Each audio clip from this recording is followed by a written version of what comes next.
এ পর্যায়ে আপনাদের সম্মুখে অত্যন্ত গুরুত্বপূর্ণ বক্তব্য পেশ করবেন বিশিষ্ট মিডিয়া ব্যক্তিত্ব,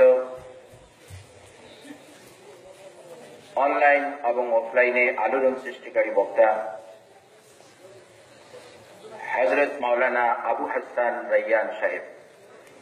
হযরতের আলোচ্য বিষয় আহলে হাদিস ও সালাফিদের বইয়ে ইলমি খেয়ানত ও তথ্য বিকৃতি। এ বিষয়ে গুরুত্বপূর্ণ আলোচনা পেশ করবেন হযরতুল আল্লাম হযরত মাওলানা আবু হাসান রায়্যান সাহেব। হযরতকে তার বক্তব্য পেশ করার জন্য বিনীতভাবে অনুরোধ করছি। আসসালামু আলাইকুম ওয়া রাহমাতুল্লাহি ওয়া বারাকাতুহু। আলহামদুলিল্লাহি রাব্বিল আলামিন والصلاة والسلام على سيد الأنبياء والمرسلين وعلى آله وصحبه أجمعين ومن تبعهم بإحسان إلى يوم الدين. أما بعد، فأعوذ بالله من الشيطان الرجيم. بسم الله الرحمن الرحيم. يا أيها الذين آمنوا اتقوا الله وقولوا قولا سديدا يصلح لكم أعمالكم ويغفر لكم ذنوبكم ومن يطع الله ورسوله فقد فاز فوزا عظيما. وقال تعالى: يا أيها الذين آمنوا اتقوا الله وكونوا مع الصادقين. وقال تعالى: يا أيها الذين آمنوا اتقوا الله حق تقاته ولا تموتن إلا وأنتم مسلمون واعتصموا بحبل الله جميعا ولا تفرقوا واذكروا نعمة الله عليكم إذ كنتم أعداء فألف بين قلوبكم فأصبحتم بنعمته إخوانا. وقال رسول الله صلى الله عليه وسلم: لا يؤمن أحدكم حتى أكون أحب إليه من والده وولده والناس أجمعين. وقال رسول الله صلى الله عليه وسلم: لا يؤمن أحدكم حتى يحب لأخيه ما يحب لنفسه. وقال رسول الله صلى الله عليه وسلم: اللهم إني أسألك علما نافعا ورزقا طيبا وعملا متقبلا. وقال رسول الله صلى الله عليه وسلم: اللهم إني أعوذ بك من علم لا ينفع ومن قلب لا يخشع ومن نفس لا تشبع ومن دعوة لا يستجاب لها أو كما قال عليه الصلاة والسلام. الحمد لله. আল্লাহ তাআলার শুকর আদায় করছি যে আল্লাহ তাআলা আমাদেরকে একটি দ্বীনি মজলিসে, নেক মাহফিলে, আমাদের আকাবেরদের সোহবতে একত্রিত হওয়ার তৌফিক নসিব করেছেন। আলহামদুলিল্লাহ।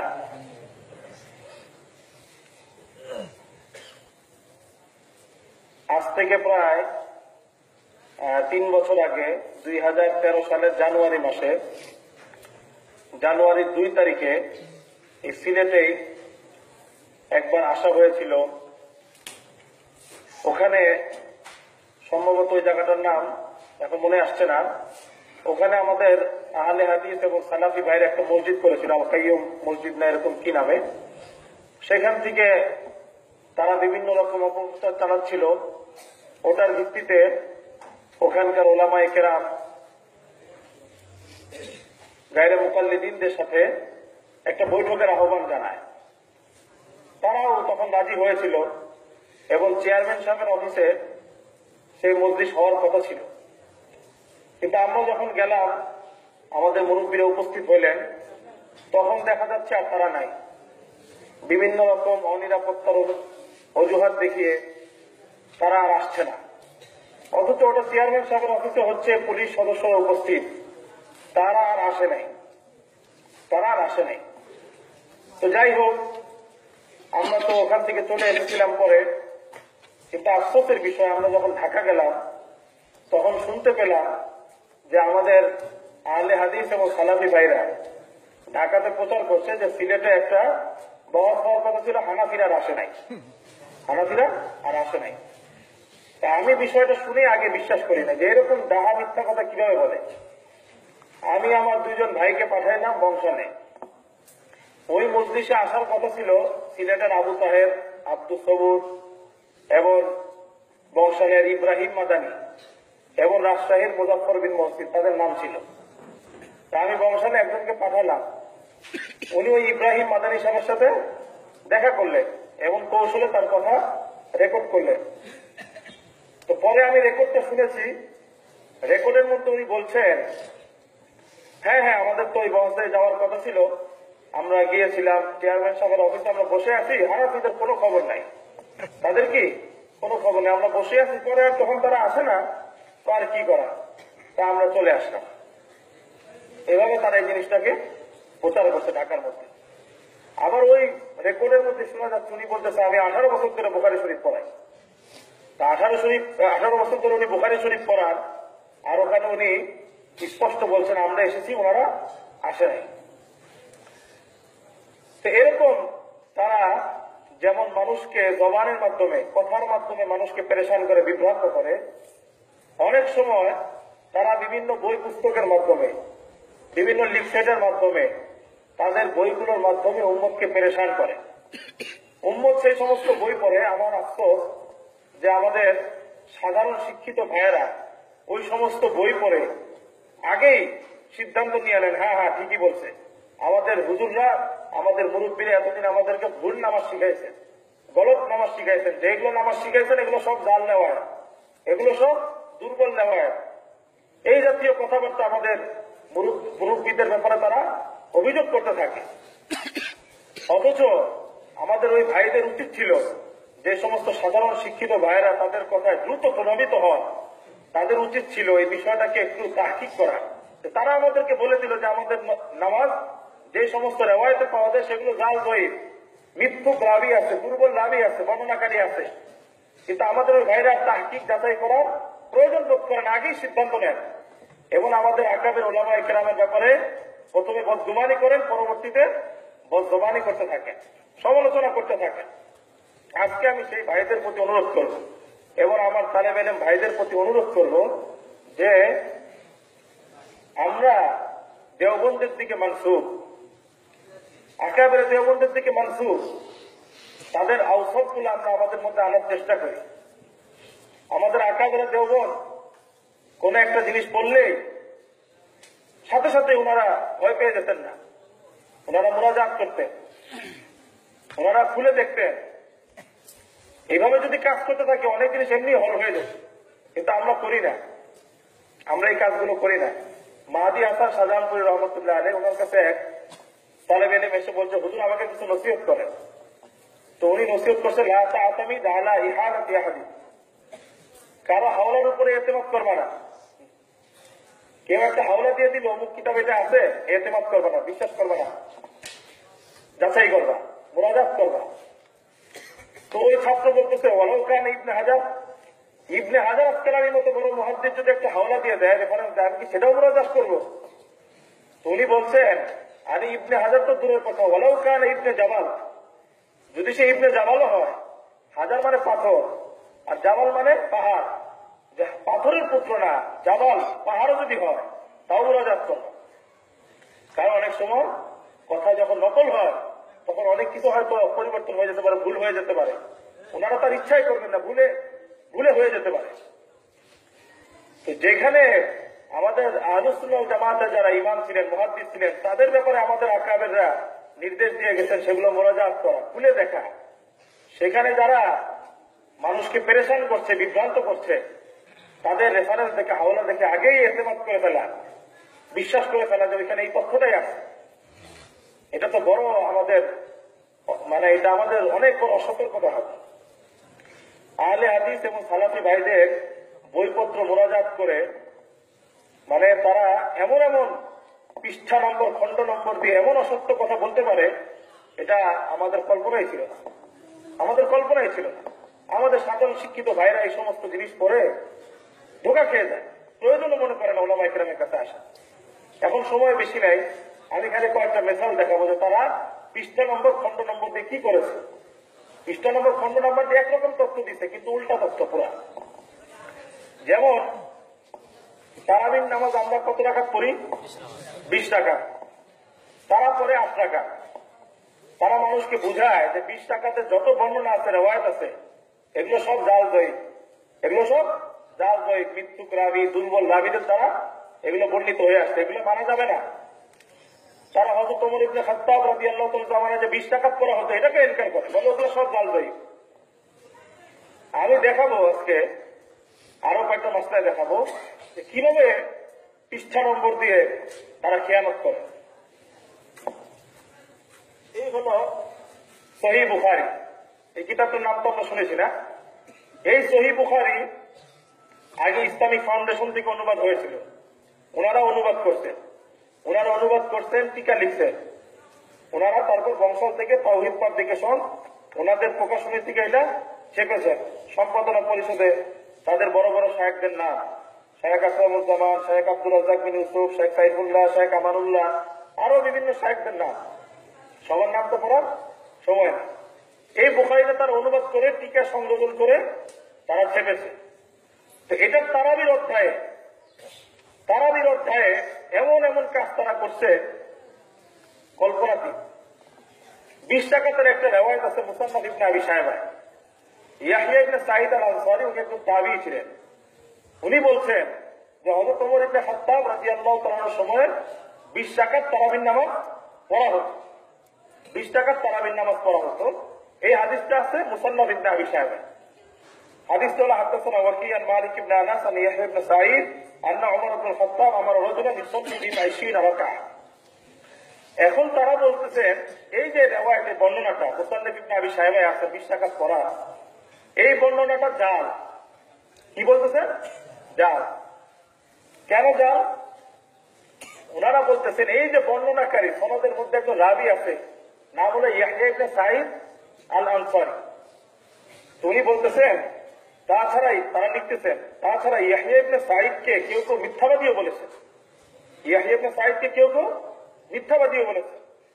যেমন ইমাম আবু হাতেম রহমতুল্লাহ আলাইহি, ইমাম মুসলিমের ওস্তাদ ছিলেন, অনেক বড় মাপের মুহাদ্দিস ছিলেন। যেমন ইমাম আবু হাতেম রহমতুল্লাহ আলাইহি বলেন ইয়াহইয়া ইবনে সাঈদ কর্তৃক বর্ণিত কোনো কথাই সত্য নয়, বরং প্রত্যাখ্যাত, কারণ সে ছিল মিথ্যাবাদী। তো এখানে আবু হাতেম রহমতুল্লাহ আলাইহির নাম দিয়ে তারা বলছে এই সনদের মধ্যে একজন বর্ণনাকারী আছে ইয়াহইয়া ইবনে সাঈদ আল আনসারী, ইনি মিথ্যাবাদী ছিলেন।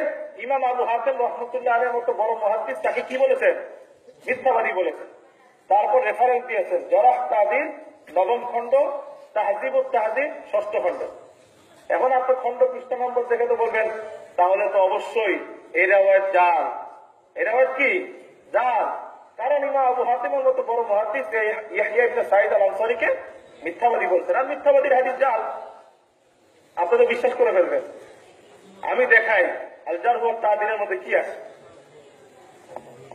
এই হলো আল জারহ ওয়াত তা'দীল,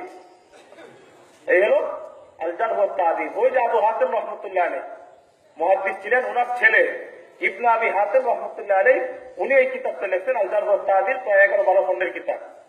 ওই আবু হাতেম রহমতুল্লাহ আলাইহি যেমন বড় মুহাদ্দিস ছিল, তার ছেলে ইবনে আবি হাতেম অনেক বড় কি ছিলেন? মুহাদ্দিস ছিলেন। উনি এই কিতাব লিখছেন আল জারহ ওয়াত তা'দীল। তো ওখানে উনি হাওলা দিতে জরাহ তা'দীল 9ম খণ্ডে এই কথা আছে, আবু হাতেম তাকে কি বলছেন? মিথ্যাবাদী বলছেন। এখন দেখেন আল জারহ ওয়াত তা'দীল 9ম খণ্ডে কি আছে। আল জারহ ওয়াত তা'দীল 9ম খণ্ডে আপনি ঢোকেন, 9ম খণ্ডে ইয়াহইয়া ইবনে সাঈদ আল আনসারীর জীবনী আছে। ইয়াহইয়া ইবনে সাঈদ আল আনসারীর জীবনী আছে। সেখানে দেখেন আব্দুর রহমান ইবনে আবি হাতেম উনি বলতেছেন সাআলতু আবি আন ইয়াহইয়া ইবনে সাঈদ আল আনসারী। ইমাম ইবনে আবি হাতেম উনি বলছেন আমি আমার পিতা আবু হাতেম রহমতুল্লাহ আলাইহিকে জিজ্ঞাসা করেছিলাম ইয়াহইয়া ইবনে সাঈদ আল আনসারী সম্পর্কে, যে উনি কেমন, ওনার বর্ণনা কেমন, উনি কি হাদিস বর্ণনার ক্ষেত্রে নির্ভরযোগ্য না অনির্ভরযোগ্য, মিথ্যাবাদী না দুর্বল, জিজ্ঞাসা করেছিলাম। ফাকাল, তা আমার পিতা আবু হাতেম ইয়াহইয়া ইবনে সাঈদ আল আনসারী সম্পর্কে বলেছেন সিকাতুন। কি বলেছেন? সিকাতুন, যে উনি হাদিস বর্ণনার ক্ষেত্রে একজন নির্ভরযোগ্য ব্যক্তি। হাদিস বর্ণনার ক্ষেত্রে একজন নির্ভরযোগ্য ব্যক্তি। ইমাম আবু হাতেম রহমতুল্লাহ আলাইহি তাকে বলছেন হাদিস বর্ণনার ক্ষেত্রে নির্ভরযোগ্য ব্যক্তি। আর ওনারা জরহ ওয়া তা'দীল নবম খণ্ডে খণ্ড পৃষ্ঠা নম্বর দিয়ে লিখে দিলেন ইমাম আবু হাতিম রাহমাতুল্লাহ আলাইহি তাকে মিথ্যাবাদী বলছেন। তাকে কি বলছেন?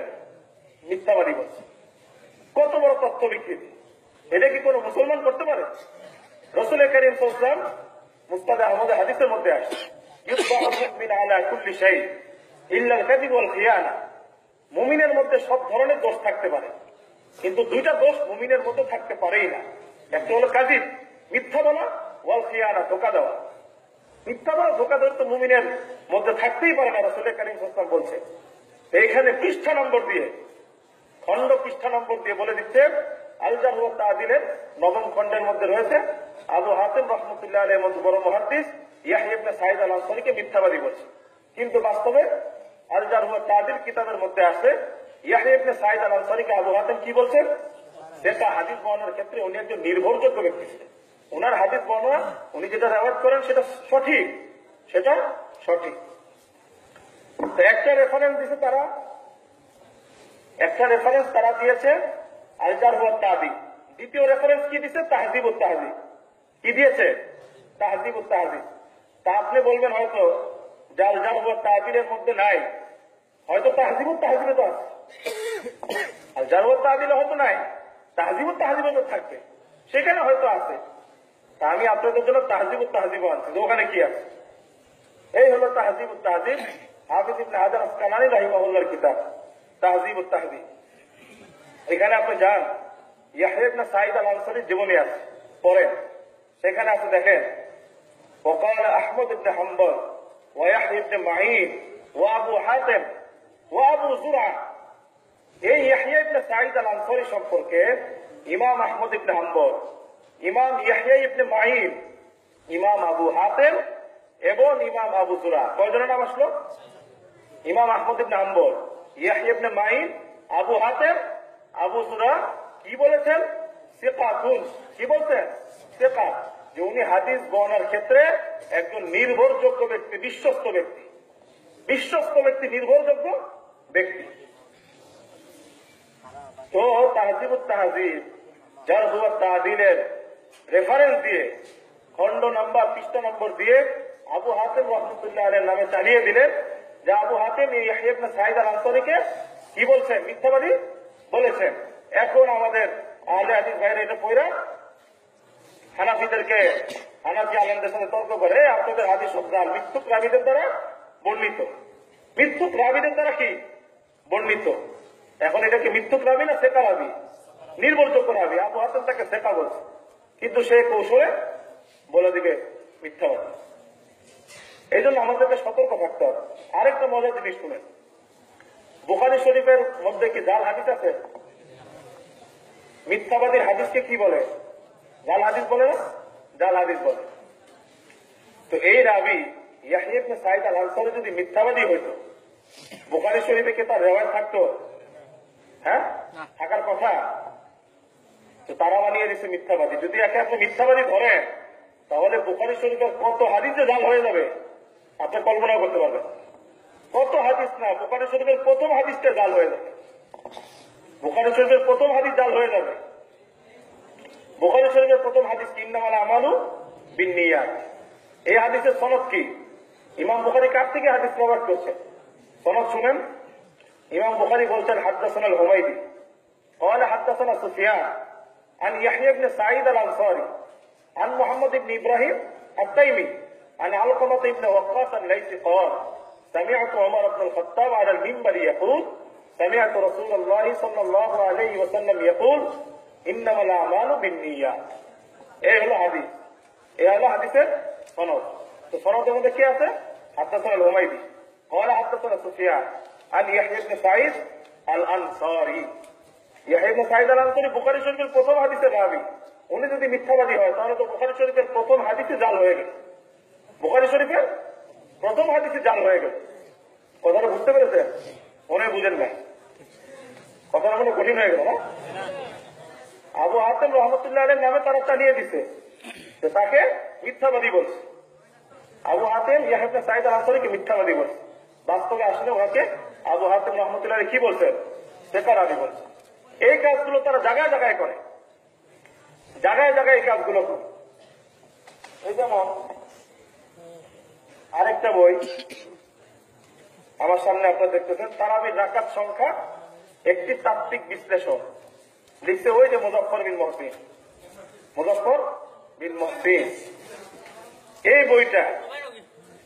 এই বইটার মধ্যে একই কাজ করছেন উনি। 8 রাকাতের কে সাবেত করছেন, আর 20 রাকাতের যত হাদিস আছে সব জাল গয়ব, সব কি জাল গয়ব। আমি দেখাই উনি কি করছে। এই বই 40 নম্বর পৃষ্ঠাতে যান, এই দেখেন 40 নম্বর পৃষ্ঠাতে যান, এখানে রেওয়ায়েত আছে, 20 রাকাতের একটা রেওয়ায়েত আছে। নাফি ইবনে ওমর বলেন, ইবনে আবি মুলাইকা রমজান মাসে আমাদের সাথে 20 রাকাত সালাত আদায় করতেন। ইবনে আবি মুলাইকা একজন তাবিঈ ছিলেন। তো ওনার ব্যাপারে নাফি ইবনে ওমর বলছেন উনি কত রাকাত তারাবির নামাজ পড়তেন? 20 রাকাত তারাবির নামাজ পড়তেন। এখন দেখেন উনি লিখতেছেন তাহকিক, বর্ণনাটি জাল। উনি বলতেছেন কেন জাল? কয়েকজন ইমামের নাম নিয়ে আসেন, তো আমি বলি এক এক করে। উনি বলছেন ইবনে হাজার আসকালানী, নাম শুনছেন না? ইবনে হাজার আসকালানী তাকে জয়ীফ বলেছেন। ইবনে হাজার আসকালানী ইবনে আবি মুলাইকাকে কি বলছে? জয়ীফ বলছে, দুর্বল। নিচে রেফারেন্স দিচ্ছে তাকরিবুত তাহযীব পৃষ্ঠা 337। এখন আমি তো যদি মুরাজাত না করি তাহলে তো আমি মনে করবো ও পৃষ্ঠা নম্বর যেহেতু দিয়ে দিছে, তাহলে তো আসলে ইবনে হাজার আসকালানী তাকে কি বলছে? জয়ীফ বলছে, দুর্বল বলছে। কিন্তু বাস্তবে আসলে তাকরিবুত তাহযীবে কি আছে জানেন? এই দেখেন এলো ইবনে হাজার আসকালানী তাকরিবুত তাহযীব খুলেন আপনি, এই দেখেন তাকরিবুত তাহযীবের মধ্যে এই ইবনে আবি মুলাইকা সম্পর্কে হাফিজ ইবনে হাজার আসকালানী রাহিমাহুল্লাহ কি বলছেন? আব্দুল্লাহ ইবনে উবাইদুল্লাহ ইবনে আব্দুল্লাহ ইবনে আবি মুলাইকা, উনি কি আদরাকা সালাসিনা মিনাস সাহাবা, উনি 30 জন সাহাবীর সাক্ষাৎ পেয়েছেন। কতজন সাহাবী? 30 জন সাহাবী সাক্ষাৎ পেয়েছেন। আর হাদিস বর্ণনার ক্ষেত্রে কি অবস্থা ছিল? জয়ীফ লেখা দিচ্ছে তো জয়ীফ। দেখেন কি বলছে, হাদিস বর্ণনার ক্ষেত্রে ছিলেন সেকাতুন। কি ছিলেন? হাদিস বর্ণনার ক্ষেত্রে ইবনে হাজার আসকালানী বলতেছেন উনি সেকা, নির্ভরযোগ্য ব্যক্তি, নির্ভরযোগ্য রাবী। তাকরিবুত তাহযীবের মধ্যে হাফিজ ইবনে হাজার আসকালানী ইবনে আবি মুলাইকাকে বলতেছেন সেকাতুন, নির্ভরযোগ্য রাবী। আর মুজফফর বিন মহসিন আমাদের দেশের একজন বিশিষ্ট গায়রে মুকাল্লিদ আলেম, উনি বলতেছেন যে ইবনে হাজার আসকালানী তাকে তাকরিবুত তাহযীবের মধ্যে কি বলছেন? জয়ীফ বলেছেন। কি বলেছেন? জয়ীফ বলেছেন। এরকম জায়গায় জায়গায় তারা এই কাজগুলো করে থাকেন, এই ব্যাপারে আমাদেরকে সতর্ক হইতে হবে। আরো অনেক মেসাল দেখার সময় নেই, আমি আরেকটা মেসাল দেখাই। আচ্ছা, আমরা নামাজে কি করি? হাত তো একবার উঠাই না? তারা তো বারবার উঠায় নাকি? তা আমরা নামাজে রফিয়াদাইন করি, হাত উঠাই খালি তাকবীরে উলার সময়, তাকবীরে তাহরিমের সময়। আর তারা নামাজে তারা হাত তুলে বারবার। এখন তারা চিন্তা করলো যে হানাফিদেরকে তো রফিয়াদাইনের হাদিস শুনায়া কাবু করা যাবে না, এখন তাদেরকে কাবু করাইতে হবে তাদের ইমামের কথা দিয়ে। যদি আবু হানিফার নামে একটা লাগাই দেওয়া যায়, আবু হানিফার একটা বর্ণনা এরকম পাওয়া যায় যে আবু হানিফাই বলছেন যে তুমি নামাজে বারবার রফিয়াদাইন করবা, তাহলে আর হানাফিরা কই দেব? হানাফিরা তাহলে কই পালাবে? হানাফিরা তাহলে কি কোথায় পালাবে? তখন আর হানাফি আলেমরা কি জবাব দিবে? এই দেখেন একটা বই, মাসনুন সালাত ও দোয়া শিক্ষা, লিখছে আবু আব্দুল্লাহ মোহাম্মদ শহীদুল্লাহ খান বাজারি। তার অনেক পরিচয় আছে। একটা পরিচয় হলো পিস টিভির আলোচক, আর বাকি পরিচয় বললাম। এই বইয়ে আপনার রফিয়াদাইনের বহস খুলেন 79 নম্বর পৃষ্ঠায়। 79 নম্বর পৃষ্ঠায় উনি দেখেন কি করছে। উনি বলতেছে লক্ষণীয় যে হানাফি মাযহাবের বিশিষ্ট মুহাদ্দিস আল্লামা আইনি হানাফি রুকুতে যাওয়ার আগে, কিসে যাওয়ার আগে? রুকুতে যাওয়ার আগে 2 হাত তোলার ব্যাপারে ইমাম আবু হানিফা সম্পর্কে লিখেছেন যে ইমাম আবু হানিফা হতে বর্ণিত যে রুকুতে যাওয়ার সময় রফুল ইয়াদাইন ত্যাগ করলে গুনাহ হবে। কি হবে? গুনাহ হবে। মানে আবু হানিফাই বলছে কেউ যদি রুকুতে যাওয়ার সময় রফুল ইয়াদাইন না করে, হাত না তোলে, তাহলে সে কি হবে? গুনাহগার হবে। এখন আপনারা কই পালাবেন? এখন আলী হাদিস যদি ধরে তোমাদের ইমামই তো বলছে রফিয়াদেন বারবার না করলে কি হবে, রুকুতে যাওয়ার সময় রফিয়াদেন না করলে গুনাহগার হবে। তখন তো আমি খামোশ হয়ে যাবো, তাই তো তাহলে এখন কি করা? উনি নিচে রেফারেন্স দিচ্ছে ওমদাতুল কারি। কি রেফারেন্স দিচ্ছেন? ওমদাতুল কারি, হানাফিদের কিতাব। কিন্তু ওমদাতুল কারি লিখছেন, এটা বুখারী সরা লিখছেন বদরুদ্দিন আইনি, উনি হানাফি ছিলেন। উনি বুখারী শুধু ব্যাখ্যা খন্ড লিখছে ওমদাতুল কারি, একদম খন্ড 5 নম্বর খন্ড 272 নম্বর পৃষ্ঠা। এখন আপনি তো বলবেন তাহলে তো শেষ। হানাফিদের কিতাব থেকেই উনি দেখাই দিচ্ছেন যে ইমাম আবু হানিফাই বলছে রুকুতে যাওয়ার সময় রফুল ইয়াদাইন না করলে, হাত না তুললে গুনাহগার হবে। আমি আপনাদের জন্য এই হলো ওমদাতুল কারি, এই হলো ওমদাতুল কারি শরহ সহিহুল বুখারী, বদরুদ্দিন আইনি রাহিমাহুল্লাহ লেখা। আপনি রফুল ইয়াদাইনের বহসে যান, দেখেন কি আছে রফুল ইয়াদাইনের বহস। উনি বলতেছেন, বদরুদ্দিন আইনি বলতেছেন, وحكي عن داود إيجابه في تكبيرة الإحرام। ইমাম দাউদ রহমতুল্লাহ আলী বলছেন তাকবীরে তাহরিমার সময় রফুল ইয়াদাইন করা, তাকবীরে তাহরিমার সময় রফুল ইয়াদাইন করা, হাত তোলা ওয়াজিব। কি বলছেন? ওয়াজিব। ওয়াবিহি ক্বালা ইবনু সাইয়ার মিন আসহাবিনা। ইবনু সাইয়ার উনি আমাদের মাযহাবের একজন ব্যক্তি, উনিও বলেছেন হ্যাঁ রফুল ইয়াদাইন তাকবীরে তাহরিমার সময় রফুল ইয়াদাইন করা কি ওয়াজিব। ওয়াহুকি আন বাদিল মালিকিয়া, অনুরূপ ভাবে কোন কোন মালিকি আলেমের থেকেও, মালিকি মাযহাবের আলেম থেকেও এরকমই বর্ণিত হয়েছে যে তাকবীরে তাহরিমার সময় হাত তোলা রফুল ইয়াদাইন করা কি ওয়াজিব। ওয়াহুকি আন আবি হানিফা, আর আবু হানিফা থেকে বর্ণিত আছে মা ইয়াক্তাদিল ইসমা বিতারকিহি, যে কেউ যদি তাকবীরে তাহরিমার সময় রফুল ইয়াদাইন না করলে, হাত না তুলে, তাহলে সে গুনাহগার হবে। তাহলে সে কি হবে? গুনাহগার হবে। তো এখানে কথা চলতেছে তাকবীরে তাহরিমার সময় রফুল ইয়াদাইন না করলে কি হবে? হাত না তুললে গুনাহগার হবে। আবু হানিফা এটা বলছেন। আর উনি তরজমার মধ্যে লিখে দিয়েছেন রুকুতে যাওয়ার আগে 2 হাত তোলার ব্যাপারে আবু হানিফা বলছেন যে রফুল ইয়াদাইন করবে না সে গুনাহগার হবে। সে কি হবে? গুনাহগার হবে। এই হলো তাদের খেয়ালতের অবস্থা। এরপর দেখেন উনি কি লিখতেছেন, অতএব প্রতিটি মুসলিমের আল্লাহকে ভয় করে গোরামি ও মিথ্যার আশ্রয় বাদ দিয়ে সহিহ হাদিসের উপর কি আমল করা উচিত। আল্লাহ তৌফিক দান করুন, আমিন। এই ওয়াজটা কি হানাফিদের করা উচিত না ওনার নিজেরাই করা উচিত? ওনার নিজেরাই করা উচিত। নিজেই মিথ্যা কথা লিখতেছে, আবার নিজেই বলতেছে মিথ্যার আশ্রয় বাদ দিয়ে কি সহিহ হাদিসের উপর আমল করা উচিত, সহিহ হাদিসের উপরে আমল করা উচিত। এই হলো আমাদের পিস টিভির একজন সম্মানিত আলোচক, বংশাল মাদ্রাসার প্রিন্সিপাল শহীদুল্লাহ খান মাদানী সাহেবের একটা খেয়াল রফুল ইয়াদাইন বিষয়। এরকম তারা জায়গায় জায়গায় করে। এখন সময় নেই, কিছু বললাম, আরেকটা কথা বলে শেষ করে দিচ্ছি। আচ্ছা, আরেকটা কথা বলে কথা শেষ করে দিচ্ছি। আমাদের গায়ের মোকাল্লিদ ভাইরা অনেক ধরনের প্রোপাগান্ডা করে। এই যেমন একটা দেখালাম, এটা জাল, এটা জয়, অমুক রাবি আছে, কাজা, মিথ্যু। তা আমাদেরকে কি হতে হবে? সতর্ক হতে হবে। শুনলে ভয় পাওয়া যাবে না, তাহকিক করতে হবে। ওকে আমি ধরবো যে তুমি মিথ্যা কথা বলতেছ, তুমি মিথ্যা কথা বলতেছ, উল্টা আমি তাকে ধরবো না করে আমি উল্টা ভয় পেয়েছি, মানুষকে পেরেশান করে আমি ভয় পেয়েছি। আরেকটা কথা, ওনারা আরেকটা প্রোপাগান্ডা করেন, এই যে 4 মাযহাব, এই 4 মাযহাব, এই যে 4 মাযহাবে দেখা যায় এক একটা মাসলায়, এক এক মাযহাবে এক এক রকম ফতোয়া। কিছু কিছু মাসলায় কোন মাযহাবে রফুল ইয়াদাইন করতে হবে, কোন মাযহাবে রফুল ইয়াদাইন করা যাবে না, কোন মাযহাবে এরকম, কোন মাযহাবে কি আরেক রকম। এক এক মাযহাবের এক এক রকম নামাজ। তো নামাজ আল্লাহ হলো একজন, রসুল হলো কি একজন, কাবা হলো একটা। তো নামাজ এত কেন হবে? তার মানে বোঝা গেল এই মাযহাবগুলো সহিহ হাদিসের উপর আমল করছে না, সহিহ হাদিস মোতাবেক আমল করছে না। সুতরাং এই মাযহাবগুলো বাতিল, ভুয়া। এই মাযহাব যারা অনুসরণ করছে তারা ভুলের মধ্যে আছে। বলে কি বলে না?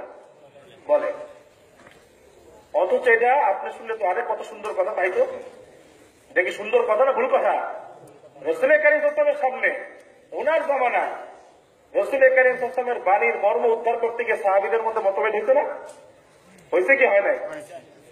রাসূল কারীম সাল্লাল্লাহু আলাইহি ওয়াসাল্লাম এই মতভেদের জন্য ওনার আদর্শ কি শিখিয়েছেন? বুখারী শরীফের 4119 নম্বর হাদিস, লাম ইউআন্নিদ, উনি কোন পক্ষকে তিরস্কার করেননি। কারণ ওনার বাণীর মর্ম উদ্ধার করতে গিয়ে, ওনার বাণীর মর্ম বুঝতে গিয়ে যদি কোন জায়গায় মতভেদ হয়ে যায়, এটা দর্শনীয় না। এই জন্য রাসূল কারীম সাল্লাল্লাহু আলাইহি ওয়াসাল্লাম উম্মতকে কোন রকম কি করেন না, এই ক্ষেত্রে দোষারোপ করেননি। আর এই ধরনের মতভেদ হবে, যারা বলে এই ধরনের মতভেদ হওয়া মানে মাযহাব ঠিক নাই, সহিহ হাদিসের উপর আমল হচ্ছে না, তাদের মধ্যে কত মাযহাব আমি একটা দেখাই। এই দেখেন একটা বই, প্রচলিত ভুল বনাম রাসূলের সালাত আদায়ের পদ্ধতি। বইটি লিখছে মুরাদ বিন আমজাদ, তাওহীদ পাবলিকেশন থেকে ছাপা। এই বইয়ের ভূমিকার মধ্যে উনি লিখছেন, অতএব প্রমাণিত হলো আল্লাহর নির্দেশিত নিয়ম পদ্ধতিতে বৈপরীত্য বা কোনো ভিন্নতা থাকতে পারে না, যা আমরা মাযহাবের নামে চলমান ভুল পদ্ধতির সালাতে দেখতে পাচ্ছি। কি বলছে? কোনো ভিন্নতা থাকতে পারবে না, যা আমরা মাযহাবের নামে চলমান ভুল পদ্ধতির সালাতে দেখতে পাচ্ছি। তার মানে এই মাযহাবের কারণে ভিন্নতা আসছে। মাযহাব যদি না মেনে সবাই কোরআন আর সহিহ হাদিস মানত, তাহলে নামাজের মধ্যে আর ভিন্নতা থাকতো না। অনুরূপ ভাবে আরেকজন দেখেন, আব্দুল সাত্তার কালাবগিনা, উনি বই লেখছেন বিশ্বনবীর নামাজে হানাফি মাযহাবের নামাজ নামক বইয়ের জমা ও সহিহ হাদিসের আলোকে বিশ্বনবীর নামাজ। এখানে উনি বইয়ের 13-14 নম্বর পৃষ্ঠা উনি বলেছেন, যারা বলেন রাসূল সাল্লাল্লাহু আলাইহি ওয়াসাল্লাম বিভিন্ন তরিকায় নামাজ পড়ছেন, এটা রাসূলের উপর মিথ্যা অপবাদ। তিনি একই তরিকায় নামাজ পড়েছেন যেটা সহিহ হাদিস ভিত্তিক ছিল এবং এক ও অভিন্ন ছিল। আল্লাহ আমাদের সবাইকে সহিহ হাদিস ভিত্তিক নামাজ পড়া তৌফিক দান করে। তো তারা বলতেছে কি সহিহ হাদিস ভিত্তিক নামাজ হবে এক ও অভিন্ন, বৈপরীত্য থাকতে পারবে না। আমি একটা মেসেজ দেখে শেষ করে দিচ্ছি। এই দেখেন 45 নম্বর পৃষ্ঠায়, এই বইয়ের 45 নম্বর পৃষ্ঠায় কালাবগি সাহেব লিখতেছে, কালাবগি সাহেব লিখতেছেন, যারা বলে বিসমিল্লাহ জোরে পড়ার কোনো দলিল নেই, তাদের দৃষ্টি আকর্ষণ করছি। মানে নামাজের মধ্যে বিসমিল্লাহ কি বলতে হবে? জোরে পড়তে হবে। এটা হলো কালাবগি সাহেবের মাযহাব। উনি বলতেছেন, যারা বলে বিসমিল্লাহ জোরে পড়ার কোনো দলিল নেই, তাদের দৃষ্টি আকর্ষণ করছি। অনেকগুলো রিওয়ায়াত আছে। আরেকটা রিওয়ায়াত আছে, একদা মুয়াবিয়া রাদিয়াল্লাহু তাআলা মদিনা নামাজ আদায় করতে গিয়ে বিসমিল্লাহ জোরে না পড়ায়, মুয়াবিয়া জোরে বিসমিল্লাহ পড়ে নাই। উপস্থিত সাহাবাবৃন্দ উক্ত কাজের বিরুদ্ধে জোরে পড়ার পক্ষে সাক্ষ্য প্রদান করলেন, ফলে তিনি নামাজ আবার পুনরায় বিসমিল্লাহ সহ আদায় করলেন। তার মানে বিসমিল্লাহ জোরে পড়েন, এই জন্য মুয়াবিয়ার নামাজ আবার দোহরাইতে কি সাহাবাইকেরা বাধ্য করছে। তার মানে ওনার মাযহাব হলো বিসমিল্লাহ জোরে পড়তে হবে। এখন দেখেন প্রচলিত ভুল বনাম রাসূলের সালাতের মধ্যে কি আছে। 16 নম্বর পৃষ্ঠায় যান, 16 নম্বর পৃষ্ঠায় দেখে দেখেন প্রচলিত ভুল। খালি সমানে হানাফিদের নামাজ ভুল আর ওনারটা ঠিক। আচ্ছা দেখেন, এখন ধরা কে খাই। প্রচলিত ভুল, আমাদের সমাজে তথাকথিত কিছু সংখ্যক নামধারী আহলে হাদিসকে, কিছু সংখ্যক কে বলতেছে, কোন হানাফি না গায়রে মুকাল্লিদ, কিছু সংখ্যক নামধারী আহলে হাদিসকে বিসমিল্লাহকে সূরা ফাতিহার অংশ হওয়ার পক্ষে সৌদি আরবের কোরআনের নম্বরকে দলিল হিসাবে উপস্থাপন করতে দেখা যায়।